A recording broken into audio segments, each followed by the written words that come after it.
Latest టెక్నాలజీతో చిన్న injection తో నన్ను పూర్తి ఆరోగ్యవంతురాలను చేశారు. Elite spine and pain management centre, Manikonda, Dilsukh Nagar. Warangal, Khammam, Nalgonda MLC ఉప ఎన్నికల్లో ఎన్నో సంఘటనలు జరుగుతున్నాయి. ఈసారి మాత్రం జరుగుతున్నటువంటి దాంట్లో కొంత అభ్యర్థులపైనే దాడి జరగడం అనేది కూడా ఇక్కడ చాలా తీవ్రంగా పరిగణించాల్సిన అవసరంగా మనం భావించవచ్చు. నల్గొండ నుండి వరంగల్కి వస్తున్నటువంటి క్రమంలో నార్కట్పల్లి వద్ద ఒక పోలింగ్ బూత్ను సందర్శిస్తున్నటువంటి ఎమ్మెల్సీ అభ్యర్థి, ఇండిపెండెంట్ అభ్యర్థి అశోక్ గారు ఉన్నారు. వారు అక్కడ పోలింగ్ సెల్ని పరిశీలిస్తున్నటువంటి సమయంలో డబ్బులు పంచుతున్నటువంటి సమాచారం మేరకు అక్కడికి వెళ్ళినట్టు తెలుస్తుంది. వారిపై దాడి జరిగిందని చెప్పి ఇప్పటివరకు మనకు వార్తలు చూస్తున్నాము. అభ్యర్థి మనతో ఉన్నారు. అశోక్ గారు, చెప్పండి, అసలు జరుగుతున్నటువంటి దాడిని నిజంగా దాడి ఎలా జరిగిందంటారు? డబ్బులు పంచుతుంటే మీరు వీళ్ళని పట్టుకున్నారా, లేకపోతే అసలు దాడికి గల కారణాలు ఏంటంటారు? నేను నల్గొండలో ఓటేసి పెద్ద జిల్లా ఎక్కువ ఓటర్లు వరంగల్లో ఉన్నారు కాబట్టి వరంగల్ బయలుదేరాను. మధ్యలో నార్కట్పల్లి ఉంది. ఆ నార్కట్పల్లిలో పోలింగ్ సెల్ని పరిశీలించడానికి లోపలికి వెళ్ళాను. బయటికి వెళ్ళగానే మనకు తెలిసిన విద్యార్థులు పక్కనే ఫంక్షన్ హాల్లో డబ్బులు పంపిణీ చేస్తున్నారు సార్ అని చెప్పారు. అక్కడికి వెళ్ళాను, పరిశీలిద్దామని పోతే నిజంగానే మొత్తం ఓటర్ స్లిప్ రాసుకుంటున్నారు, మనిషికి డబ్బులు ఇస్తూ ఉన్నారు. మనిషికి 2000 రూపాయల డబ్బులు పంపిణీ చేస్తుండగా మేము డైరెక్ట్గా నాతో పాటు ప్రెస్ రిపోర్టర్గా ఉన్నాడు, షాడో టీవీ ఒక రిపోర్టర్ శ్రీకాంత్ ఉన్నాడు. ఆయన వీడియో తీసుకోవడం జరిగింది. ఆ వీడియో తీసుకున్న సందర్భంలో ఆయన ఫోన్ లాక్కున్నారు. అలాగే మా పైన ఒక్కసారిగా 20 మంది దాడి చేశారు. నన్ను పిడిగుద్దులు గుద్దారు. అసలు ఎంత ఘోరంగా అంటే ఒక కాంటెస్టెడ్ క్యాండిడేట్ని, ఒక లెక్చరర్ని, ఒక టీచర్ని ఇది తప్పు అని ప్రశ్నించడానికి పోయినప్పుడు కాంగ్రెస్ మూకుమ్మడిగా దాడి చేయడమే కాకుండా ఒక క్యాండిడేట్ అమాతం ఎగిరి తన్నడం జరిగింది. అంటే ఇది ప్రజాస్వామ్యమా? అసలు ఇది ఓటింగేనా? మరి ఓటింగ్ జరిపే బదులు అరాజ్పాట వేసుకోండి. ఎమ్మెల్సీ ఎన్నికని కానీ ఎంపీ ఎమ్మెల్యే అరాజ్పాట వేసుకోండి. అంటే డబ్బుల ప్రలోభాలు, అధికార ప్రలోభాలు, డబ్బుల ప్రలోభాల మధ్య వాళ్ళ ఎన్నిక జరిగింది. ఇది ముమ్మాటికి వాస్తవము. అన్ని పార్టీల వాళ్ళు, ప్రధాన పార్టీలన్నీ ఎవరైతే ఇది అన్ని రకాల ఈ రాష్ట్రాన్ని ఉద్ధరిస్తామని అధికారంలోకి వచ్చినటువంటి కాంగ్రెస్ కావచ్చు, గతంలో ఉన్న పార్టీ టీఆర్ఎస్ కావచ్చు, అన్ని పార్టీల వాళ్ళు డబ్బుల పంపిణీ విచ్చలవిడిగా చేశారు. ఓటర్ని లైన్లో, ఓటింగ్ కోసం ఏ విధంగా అయితే లైన్లో నిలబడ్డారో డబ్బుల పంపిణీ దగ్గర అదే విధంగా లైన్లో నిలబడ్డారు. అంటే ఈ విధంగా ప్రజల్ని దిగజారుస్తున్నారు. డబ్బులు పంపిణీ చేసి అధికారంలోకి వచ్చిన తర్వాత మళ్ళీ డబ్బులు సంపాదించుకునే లక్ష్యంగా పనిచేస్తున్నారు. ప్రజలు ఒకసారి ఆలోచన చెయ్యండి. ఇవాళ నేను ఒక లెక్చరర్ని, నా పైన దాడి జరిగింది. పోలీసుల సమాచారం ఇస్తే పోలీసులు కూడా 300 మీటర్ల దూరంలో ఉన్న ఎస్ఐ నా దగ్గర రావడానికి 40 నిమిషాల టైం పట్టింది. 100కు ఫోన్ చేస్తే వాళ్ళు ఫోన్ సైలెంట్లో పెట్టుకొని కనీసం కూడా పరిశీలించలేదు. మేము బతుకు జీవుడు అంటూ పోలీస్ స్టేషన్కి పరిగెత్తిపోవాల్సిన పరిస్థితి ఏర్పడింది. పోలీస్ స్టేషన్ కోసం నిరసన వ్యక్తం చేస్తే ఏఎస్పీ గారు వచ్చారు, కంప్లైంట్ తీసుకున్నారు. ఫోన్ మొత్తం గుంజుకున్నారు. ఆ ఫోన్లో వీడియోలు ఉన్నాయి, కానీ ఆ ఫోన్ మొత్తం ఫార్మాట్ చేసి ఇచ్చారు. ఇవాళ పోలీస్ స్టేషన్కి ఎస్ఐ గారు ఫోన్ చేసి ఫోన్ తీసుకుపోవని చెప్తున్నారు. ఎంత సింపుల్ చెప్తున్నారంటే వాళ్ళకంటే ఆడ ఫంక్షన్ హాల్ దగ్గర ఓలో ఇచ్చారట. మరి ఎవరిచ్చారో అతని మీద కేసు పెట్టాలి కదా. ఎందుకు ఇచ్చావు, నీకు ఫోన్ ఏం దొరికిందనే కేసు పెట్టాలి కదా. అంటే వాళ్ళ అధికార ప్రలోభాలు, పోలీసులు కంప్లీట్గా అధికార పార్టీకి ఒత్తాసు పలుకుతున్నారు. కండ్ల ముందే డబ్బుల పంపిణీ జరుగుతుంది, పోలీస్ స్టేషన్ పక్కనే డబ్బుల పంపిణీ జరుగుతుంది. వాళ్ళ పోలీసు వ్యవస్థ కంప్లీట్గా విఫలమైపోయింది. ఎలక్షన్ కమిషన్ పూర్తిగా విఫలమైపోయింది. అలాంటప్పుడు ఎన్నికలు ఎందుకు పెడుతున్నారు? ఫస్ట్ రాజరికాన్ని ఏలుకోండి, ఒకరి తర్వాత వాళ్ళు అధికారం రాండి, రాజరికాన్ని ఏరుకునే ప్రయత్నం చేయండి. కానీ ఇక్కడ ఇంత ప్రలోభాలు పెట్టి తర్వాత వాళ్ళ అధికారమే పరవాదిగా డబ్బులు సంపాదించుకుంటున్నారు. ఇక్కడ హనుమకొండలో కూడా డబ్బులు పంచుతున్నటువంటి విజువల్స్ ఎక్స్క్లూజివ్గా ఆర్టీవీకి చిక్కింది. ఇక్కడ పోలీసుల కంప్లైంట్ ఇస్తే టాస్క్ ఫోర్స్ వాళ్ళకి ప్లస్ ఎక్స్ట్రా టీం వాళ్ళకు, అంటే పెట్రోలింగ్ చేసే వాళ్ళను కంప్లైంట్ చేయమని చెప్పి ఇక్కడ ఉన్నటువంటి సిఐ గారే పోలీసులు అంటున్నారట. దీన్ని నిజంగా ఎట్లా, అంటే ఒక బాధ్యతాయుతమైనటువంటి వ్యవస్థనైనా, లేకపోతే దీన్ని ఎట్లా చూస్తున్నారు మీరు? వ్యవస్థను ఖరాబ్ చేస్తున్నాయి. రాజకీయ పార్టీలు తమ అధికారం కోసం దేనికైనా తెగిస్తున్నారు. వాళ్ళు తీర్మానం వలన నా అంగిలాగని చెప్పిండు. ఛాయ్ డబ్బులు అడుక్కున్నాం పోయినసారి. మరి ఛాయ్ డబ్బులు అడుక్కున్న తీర్మానం వలన ఈసారి ఓటుకు 1500, 2000 రూపాయలు పంచే డబ్బులు నీ కాడికి వచ్చినాయి. అంటే ఓటుకు 1500, 2000 రూపాయలు వేసుకుంటే నువ్వు కనీసంగా 70-80 కోట్ల రూపాయలు ఇవాళ పంపిణీ చేశావు. మరి ఇంత 70-80 కోట్ల రూపాయలు పంపిణీ చేసిన నువ్వు రేపు అధికారంలోకి వస్తే ఎన్ని కోట్లు సంపాదించాలా? కానీ ఇది కరెక్టు కాదు. ప్రజాస్వామ్యాన్ని ప్రజలు కూడా ఒక్కసారి ఆలోచన చేయండి. మీ దగ్గర 1000-1500 రూపాయలు ఒక్కరోజు కోసం మీరు ఆశపడితే జీవితాలు మొత్తం ఆగమయ్యే పరిస్థితి ఉంది. మీపై దాడి జరిగింది అంటున్నారు. మరి ఫిజికల్గా మీకేమన్నా అంటే ఏమన్నా బ్రేకింగ్స్ కానీ ఎట్లన్నా పెయిన్స్ కానీ ఇట్లా ఉన్నాయా అసలు మీకు? తీవ్రంగా కొట్టారు, వీపు నిండా మొత్తం కూడా బాడీ పెయిన్ విపరీతంగా ఉంది. ఇప్పుడు హాస్పిటల్కి వెళ్దాం అనుకుంటున్నాను. మధ్య వాస్తవంగా అప్పుడే హాస్పిటల్కి వెళ్ళాలి, కానీ ఇక పోలీస్ స్టేషన్ సందర్శించే పరిస్థితి ఉంది కాబట్టి తప్పని పరిస్థితుల్లో పోలీస్ స్టేషన్ తిరుగుకుంటా ఇక్కడ వరంగల్ వరకు వచ్చాను, నల్గొండ నుంచి. వాళ్ళు కంప్లీట్ హాస్పిటల్ పోయి చూపించుకుంటాను. బాడీ మొత్తం పెయిన్గా ఉంది. ముక్కు మీద గుద్దుతే నా అద్దాలు మొత్తం కూడా ఎగిరి కింద పడ్డాయి. తల మీద కొట్టారు, చైర్లు ఎత్తి కొట్టారు. ఒక కాంగ్రెస్ కార్యకర్త అమాత ఎగిరి తన్నుకుంటూ వచ్చే పరిస్థితి. అంటే అసలు ఏం నేర్పిస్తున్నారు రాజకీయ పార్టీలు ప్రజలకు? మీ కార్యకర్తలకు ఏం నేర్పిస్తున్నారు?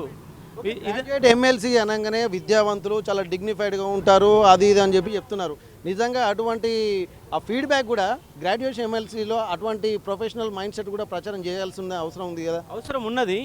ఇక్కడ ఈ ఎన్నికల్లో డబ్బుల పంపిణీలో పాల్గొన్నది పట్టభద్రులు కాదు, పట్టభద్ర సంబంధం లేని వాళ్ళు. ఇక్కడ ఎంపీటీసీ, జెడ్పీటీసీ స్థానిక నాయకులకు డబ్బులు ఇచ్చేసి వాళ్ళ చేసి పంపిణీ చేశారు.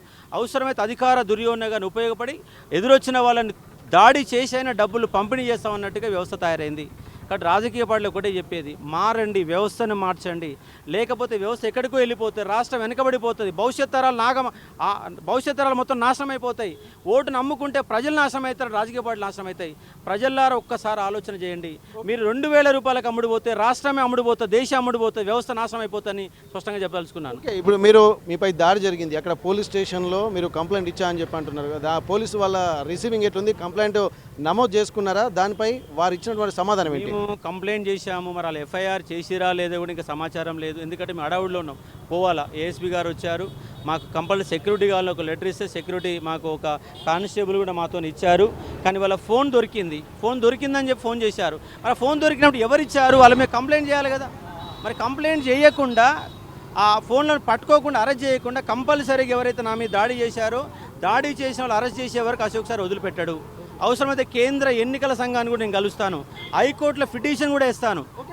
డబ్బులు పంచుతుంటే వెళ్ళి మేము పట్టుకోవడం జరిగింది, వాళ్ళని దగ్గరికి వెళ్ళినారు. కానీ ఆ వీడియోస్ కానీ ఇప్పుడు మీరు తీసుకున్నారు, ఇంకా మిగిలిన వాళ్ళు ఎవరెవరు ఆ వీడియోలో ఎవరెవరు దాడి చేశారో ఆ విజువల్స్ వచ్చేటువంటి అవకాశం ఉందనుకుంటున్నారా? నా ఫోన్ మొత్తం కూడా ఫోన్కు వీడియో తీసినట్టు ఫోన్ని లాక్కున్నారు, దాన్ని మొత్తం ఫార్మాట్ చేశారు. దాంట్లో ఏం కనబడతలేదు. ఇప్పుడు మొత్తంగా ఫార్మాట్ చేసి ఫోన్ ఇచ్చేశారు. మరో ఫోన్, నా ఫోన్ మొత్తం కూడా పగిలిపోయినది. అంటే ఫోన్ పగిలిపోయింది, మరో ఫోన్ ఏం ఫార్మాట్ చేశారు. ఆ విజువల్ దొరికే పరిస్థితి లేదు. నా పైన విపరీతంగా దాడి చేశారు. డోకూరు ఫంక్షన్ హాల్లో దాడి జరిగింది. తర్వాత ఎస్ఐ గారు పోయేసరికి అంత పారిపోయారు. ఎస్ఐకి తెలుసు ఆ డబ్బులు పంపిణీ చేస్తున్న విషయం, ఎస్ఐ గారికి ముమ్మాటికి తెలిసింది కాబట్టి నేను కంప్లైంట్ చేసిన తర్వాత 40 నిమిషాల వరకు ఆయన పోలీస్ స్టేషన్ రాలా. అంటే ఇప్పుడు ఒక నల్గొండలో జరిగిన సంఘటన కావచ్చు, వరంగల్లో జరిగినటువంటి సంఘటన కావచ్చు, పోలీసులు పక్కనే ఉన్నా కానీ 200 మీటర్ల పరిధిలోనే డబ్బులు వంచుతున్నటువంటి వ్యవహారాన్ని చూస్తుంటే అసలు పోలీసుల కన్సర్న్లోనే కూడా ఇప్పుడు జరుగుతున్నాయని అనుకుంటున్నారా? ఎన్నికల కమిషన్ సీరియస్గా లేదండి. ఎన్నికల కమిషన్ సీరియస్గా ఉంటే, పోలీసులను సస్పెండ్ చేస్తారన్న భయం ఉంటే, అధికారుల భయం ఉంటే ఖచ్చితంగా వెంటబడి ఇలా జరిగేది, అడ్డుకునేవాళ్ళు. ప్రతి పోలీస్ స్టేషన్ పక్కనే 100 మీటర్ల దూరంలో డబ్బులు పంపిణీ చేసి అడ్డుకోకపోతే ఏంటి ప్రజాస్వామ్యం ఇది? ఇలా ప్రలోభాలు పెట్టి ఓటు పొందితే రాష్ట్రం ఆగమవుతుంది. కాబట్టి ఈ ప్రలోభాలు ఆపండి. ప్రజలు కూడా ఒకసారి ఆలోచన చేయండి. 1000-1500 రూపాయలకు మీరు ఆశపడితే మీ అంశాలు చట్టసభలోకి రావాడ బూతు పురాణాలు జరుగుతాయి. బూతు పురాణాలు మాత్రమే వాళ్ళు అసెంబ్లీలో పోయిన వాళ్ళు నీతి నిజాయితీలో ఎన్నికయ్యే పరిస్థితి కనబడతలేదు. కాబట్టి ప్రజలు ఇప్పటికే తనపై తీవ్రమైనటువంటి దాడి జరిగిందని ఇక్కడ ఆరోపిస్తున్నటువంటి నేపథ్యంలో ప్రత్యక్ష సాక్షులు కూడా అక్కడ అశోక్ సార్ తోటి ఉన్నటువంటి వాళ్ళు కూడా కొంతమంది ఉన్నారు. అసలు దాడి జరిగిన విధానం కూడా మరొకసారి తెలుసుకుందాం. అసలు ఏం జరిగింది? అసలు మీరు దాడి జరుగుతుంటే అక్కడ పోలీసు వాళ్ళు కూడా ఉన్నారంటున్నారు, అయినప్పటికీ కూడా వాళ్ళ స్పందన ఏం లేదా మీ దగ్గర? అంటే మేము నార్కెట్పల్లి పోలింగ్ బూత్లోకి వెళ్ళి పోలింగ్ సర్వే ఎట్లుందో చూసి వెళ్ళిపోతున్న మాకు కొంతమంది స్టూడెంట్స్ వచ్చి ఇట్లా పలానా ఫంక్షన్ హాల్లో డబ్బులు పంచుతుర్రు, పలానా పార్టీ వాళ్ళు పంచుతురు, కాంగ్రెస్ వాళ్ళు పంచుతురు, బీఆర్ఎస్ వాళ్ళు పంచుతురు, ఒకసారి వెళ్ళి చూడండి అంటే ఫస్ట్ మేము సార్ కూడా రాలేదు. ఫస్ట్ నేను ఒక రిపోర్టర్ శ్రీకాంత్ అని వెళ్ళినాం. అక్కడ ఒక పెళ్లి పిల్లగాడు ఇద్దరు వెళ్ళారు. పెళ్లి పిల్లగాని తరపున ఎట్లా కట్నాలు చదివిస్తారు, ఒక 2 టీంలు ఉన్నాయి. ఒక టీంకు 1000 రూపాయలు ఇస్తారు, ఒక టీం 500 ఇస్తారు. పేరు రాసుకొని పోలింగ్ది వాళ్ళకి పోలింగ్ కట్నాలు రాస్తున్నట్టు వాళ్ళ పేరు రాసుకొని స్లిప్ ఇచ్చి వేయిపోరి, కాంగ్రెస్కి వేయిపోరి, బీఆర్ఎస్కి వేయిపోరి, ఇదే వ్యవహారం నడుస్తుంది.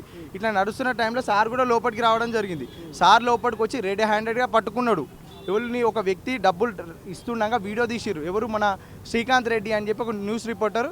అన్న వీడియో తీస్తే అన్నను పట్టుకున్నారు, అన్నను కాలర్ పట్టుకొని కొట్టిర్రు. రాళ్ళు ఇసురుతారు ఆయన మీదకి, రాళ్ళు ఇసిరిరు. 20 మంది అతన్ని 4 కిలోమీటర్లు ఉరికిచ్చిర్రు. పోలీసులకు కాల్ చేసిండు, 100 కాల్ చేసే రెస్పాన్స్ లేదు. చెప్పులు లేవు, ఏం లేవు, చిలకల పడి ఉరికిండి అతను. సార్ని ఒక్కని దొరికించుకురు లోపట. ఇతని చుట్టూ సార్ చుట్టూ 20 మంది గుమ్మి కూడా ఇష్టం ఉన్నట్టు కొట్టుడు. అంటే అసలు మనిషి కాదా? ఇండిపెండెంట్ అభ్యర్థిగా పోటీ చేసిండు. అసలు ఒక ఎమ్మెల్సీ అభ్యర్థి పైన అంత దారుణంగా కొట్టాల్సిన అవసరం ఏమున్నది? డబ్బులు పంచింది వాళ్ళే, రెడీ హ్యాండెడ్గా దొరికింది వాళ్ళే. సిగ్గు అనిపించాలి మళ్ళీ కొట్టడానికి కూడా. ఇష్టం ఉన్నట్టు కొట్టడము. స్టూడెంట్సే, అందులో వాళ్ళ కార్యకర్తల స్టూడెంట్సే ఇద్దరుండి వద్దులేండి సార్ని కొట్టడం అని చెప్పి ముందుకు వచ్చిన వాళ్ళని నూకేయడం. మళ్ళీ మేమే దగ్గరికి పోయి బలవంతంగా తీసుకొని వస్తే అయితే ఇక్కడ మనం దీన్ని మాత్రం తీవ్రంగా పరిగణించాల్సిన అవసరం ఉంది. ఎందుకంటే ఒక విద్యావేత్త అలాగే ప్రశ్నించేటువంటి గొంతుకుని అవుతానని చెప్పి ఇండిపెండెన్స్ కూడా బరిలోకి వచ్చినటువంటి సందర్భం. చాలా వరకు ఇండిపెండెన్స్ యొక్క ఆవేదన ఏంటంటే ప్రధాన పార్టీలలో ఎవరు గెలిచినా కానీ పార్టీలకే తొత్తుగా ఉంటారు, కానీ ఇండిపెండెంట్లు మాత్రమే నిజంగా ప్రశ్నించేటువంటి ఒక అవకాశం ఉంటుందన్నటువంటి దాని మీద ఈ ఉమ్మడి వరంగల్ జిల్లా అలాగే ఉమ్మడి వరంగల్ జిల్లా, నల్గొండ, ఖమ్మం జిల్లాలో 52 మంది అభ్యర్థులు ఇక్కడ పోటీ చేస్తున్నారు. 52 మందిలో ప్రధాన పార్టీలను తీసేస్తే మిగిలిన 47 మంది దాకా ఇక్కడ ఇండిపెండెంట్గా పోటీ చేస్తున్నారు. వాళ్ళందరి గొంతుక కూడా ఒకటే, ప్రశ్నించేటువంటి వాళ్ళే ఇక్కడ చట్టసభల్లో అడుగుపెట్టాలని. కాకపోతే ఇక్కడ జరుగుతున్నది ఏంటంటే పార్టీలకు సంబంధించినటువంటి వ్యక్తులే ప్రలోభాలకు గురి చేస్తున్నారు, డబ్బులు పంచుతున్నారు. దాంతోపాటు ఇక్కడ ఏమైనా చేయడానికి ప్రధాన పార్టీలు ఎవరు గెలిచినా అధికార పార్టీలకు తొత్తులుగా మారేటువంటి అవకాశం ఉంటుంది. కాబట్టి ఇది ఒక విద్యావంతులమైనటువంటి మేము చట్టసభలో అడుగుపెట్టాలని ఇండిపెండెంట్లు ఆవేదన వ్యక్తం చేస్తున్నటువంటి సమయంలో ఈ యొక్క ఎమ్మెల్సీ ఎన్నిక అనేది కూడా విద్యావంతుల ఎమ్మెల్సీ, గ్రాడ్యుయేట్స్ ఎమ్మెల్సీ ఎన్నిక ఒక అవకాశంగా కూడా భావించారు. మిగిలిన ఎలక్షన్స్కి ఇది భిన్నంగా ఉంటుంది. విద్యావేత్తలు, విద్యావంతులు ఓట్లు వేస్తారనేటువంటి ఒక నమ్మకంతో బరిలోకి దిగినారు. కానీ ప్రజాస్వామ్యాన్ని కూలీ చేసే విధంగా దాడి జరగడాన్ని కూడా తీవ్రంగా ఖండిస్తున్నారు. పోలీసులు పట్టుకున్నా కానీ పోలీసుల నుంచి ఎలాంటి రెస్పాన్స్ రావడం లేదంటున్నారు. ఇవన్నీ చూస్తుంటే కొంతమంది అధికార దుర్వినియోగంతో చేస్తున్నారు. ఎన్నికల కమిషన్ కూడా దీనిపై తీవ్రంగా స్పందించట్లేదు. ఒకవేళ స్పందించి ఉంటే ఇక్కడ కనీసం అభ్యర్థులకు కూడా రక్షణ లేదంటున్నారు. ఎందుకంటే ప్రధాన పార్టీలో ఉన్నటువంటి అభ్యర్థులకు మాత్రమే సెక్యూరిటీ ఇచ్చారు. ఇండిపెండెంట్గా ఉన్నటువంటి వాళ్ళు సెక్యూరిటీ ఇవ్వకపోవడం వల్ల ఇలాంటి దాడులు జరుగుతున్నాయన్నటువంటి ఒక భయాందోళన వ్యక్తం చేస్తున్నారు. ప్రజాస్వామ్యాన్ని కూడా ప్రశ్నిస్తున్నటువంటి సందర్భం అయితే మనకు కనిపిస్తుంది. ఏది ఏమైనప్పటికీ కూడా తనకు తాకినటువంటి దెబ్బలు మరి కాసేపట్లో హాస్పిటల్ కూడా వెళ్ళేటువంటి అవకాశం అయితే కనిపిస్తుంది. మరొకసారి ఇక్కడ అశోక్ సార్ని కూడా ఒకసారి కలిసి మరొకసారి మాట్లాడదాం. ఎందుకంటే ఇప్పుడు దాడి జరిగిన తీరు వివరించాం, కానీ దాడి జరిగిన తర్వాత రాబోయే పరిస్థితుల్లో వీళ్ళు తీసుకున్నటువంటి చర్యలు ఏ విధంగా ఉన్నాయి, అంత తీవ్ర పరిస్థితుల్లో ఇబ్బందులకు గురైనప్పటికీ కూడా వాళ్ళ అధికారుల నుంచి వచ్చేటువంటి పోలీస్ అధికారుల నుంచి వచ్చే రెస్పాన్స్ ఎలా ఉంది, ప్లస్ ఒకవేళ వాళ్ళు రెస్పాన్స్ సరిగా కాకపోతే వారి తదుపరి కార్యాచరణ ఎలా ఉండబోతుందో అడుగుదాము. చెప్పండి సార్, ఇప్పటి వరకు మీరు ఒక ప్రజాస్వామ్యబద్ధంగా మీరు పోటీ చేస్తున్నటువంటి సమయంలో ప్రజాస్వామ్యబద్ధమైనటువంటి జరగాలి కానీ దాడులు జరగడాన్ని కూడా ఎట్లా చూస్తున్నారు? మీ తదుపరి కార్యాచరణ ఎలా ఉండబోతుంది? ఇప్పుడు నా పైన దాడి చేసిన వాళ్ళపైన పోలీసులు కనుక క్రిమినల్ కేసులు పెట్టకపోతే అశోక్ సార్కి ఆమరణ నిరాదీక్షలు కొత్త కాదు. రాష్ట్రంలో ఎన్నికల కమిషన్ విఫలమైందన్న అంశాన్ని రాష్ట్ర వ్యాప్తంగా నేను ప్రజలకు తెలియజేయబోతున్నాను. కాబట్టి కంపల్సరీ వాళ్ళ మీద కేసులు పెట్టాల్సిందే. నా ఫోన్ ఫార్మాట్ చేశారు, ఆ ఫార్మాట్ చేసిన వీడియోలు మొత్తం ఇవ్వండి. ఒకవేళ నీ వీడియో మిస్ అయితే మిగతా వీడియోలు ఉండాలి కదా, నా ఫోన్లో డాటా ఉండాలి కదా, నా డాటా ఎట్లా పోయింది అది మొత్తం తీసుకురావాలి, పోలీసులో పట్టుకురావాలి. ఎందుకంటే ఎస్ఐ ఎంత నెగ్లియెన్సీగా 40 నిమిషాల తర్వాత వచ్చి వాళ్ళు కంప్లైంట్ చేశాం, మీ చర్యలు తీసుకొని వెళ్ళిపోండి, అసలు ఏం జరిగింది ఎలా జరిగింది వచ్చే పరిస్థితి లేదు. సిఐ గారిని అడిగితే మీరేమంటారు, మాకు కాదు కంప్లైంట్ చేయాల్సింది ఎంఆర్ఓ గారు కంప్లైంట్ చేయాలన్నట. అండ్ సిఐ గారు చెప్తారు. అప్పుడు ఏఎస్పీ గారు వచ్చారు, ఆయన కొంత రెస్పాండ్ అయ్యారు. రెస్పాండ్ అయిన తర్వాత మాకు సెక్యూరిటీ కావాలని చెప్తే ఒక కానిస్టేబుల్ కూడా అరేంజ్ చేశారు. ఆ విపరీతమైన దాడి జరిగింది. పైనుంచి ఇక్కడ వెన్నుపూస వరకు మొత్తం కూడా పెయిన్గా ఉంది. మరి డాక్టర్ గారు పోతే పూర్తిస్థాయిలో చేస్తే ముక్కు మీద కూడా గట్టిగా పంచింగ్ ఇస్తే కంప్లీట్గా అద్దాలు మొత్తం ఊసిపోయి తల మొత్తం కూడా నొప్పిగా ఉంది. మరి ఇప్పుడు హాస్పిటల్ పోతే డాక్టర్ ఏం చెప్తారో చూడాలా. కాబట్టి ఇది ప్రజాస్వామ్యానికి విఘాతం కలుగుతుంది. ప్రజాస్వామ్యవాదులారా ఒక్కసారి ఆలోచన చేయండి. ఈ వ్యవస్థను బాగు చేయాలి. ఈ వ్యవస్థ ఇలాగే పోతే ఇంకో 10 ఏళ్ల తర్వాత ఈ వ్యవస్థలోకి ఎవ్వరు రారు, పోటీ చేయడానికి కూడా ముందుకు రారు. డబ్బుడున్నది రాజ్యంగా మారిపోతుంది. వ్యవస్థలో మార్పు రావాలని బలంగా నేను కోరుకుంటా ఉన్నాను. Thank you sir. అయితే ప్రజాస్వామ్యం ప్రమాదంలో పడిందంటున్నారు. డబ్బులున్న వాళ్ళు మాత్రమే ఒక రాజ్యాన్ని నేలేటువంటి పరిస్థితి, గతంలో ఉన్నటువంటి రాచరిక వ్యవస్థ మళ్ళీ వచ్చేటువంటి ప్రమాదం ఉంది. ప్రజాస్వామ్య వ్యవస్థలో ప్రజల చేత ఎన్నుకోబడినటువంటి వాళ్ళే ప్రజాస్వామ్యాన్ని నిర్వర్తించాలి తప్ప ఎవరు పడితే వాళ్ళు అధికార దుర్వినియోగంతో డబ్బులు ఉన్నటువంటి వాళ్ళు సమాజాన్ని శాసించేటువంటి పరిస్థితి ఉన్నటువంటి ఒక భయాందోళన వ్యక్తం చేస్తున్నారు. ఇప్పుడు 500కు 1000కి కకృతి పడితే రేపు భవిష్యత్తులో ఇబ్బంది పడేది ముందు తరాల వాళ్ళన్నటువంటి ఒక ఆవేదన ఇంటెలెక్చువల్గా తను వ్యక్తం చేస్తున్నటువంటి పరిస్థితి. ఒకవేళ ఇప్పుడు ఎన్నికల కమిషన్ అలాగే పోలీసులు సరైన చర్యలు తీసుకోకపోతే ఆమరణ నిరాహార దీక్ష అశోక్ సార్కు కొత్త కాదు. ఇప్పటికే 46 జీవో మీద ఆమరణ నిరాహార దీక్ష చేసినటువంటి అశోక్ సార్ మళ్ళొకసారి ఎవరైతే తనపై దాడి చేస్తుంటో వాళ్ళపై క్రిమినల్ చర్యలకు ఉపక్రమించాలి. అటువంటి అప్పుడు ఖచ్చితంగా నిజమైనటువంటి ప్రజాస్వామ్య నిలబడుతుందన్నటువంటి ఒక ఆలోచన కూడా చేస్తున్నారు. ఏది ఏమైనప్పటికీ కూడా దీన్ని తీవ్రంగా పరిగణించాల్సినటువంటి అవసరాన్ని గుర్తు చేస్తున్నారు. హన్మకొండ ఆర్ట్స్ సైన్స్ కళాశాల నుండి కెమెరా పర్సన్ రాజుతో వెంకటరత్నం, RTV వరంగల్. మరిన్ని వీడియోస్ కోసం ఛానల్ ని సబ్స్క్రైబ్ చేయండి. లేటెస్ట్ అప్డేట్స్ కోసం వాట్సాప్ ఛానల్ ని ఫాలో చేయండి. అండ్ లింక్ డిస్క్రిప్షన్ లో ఉంది.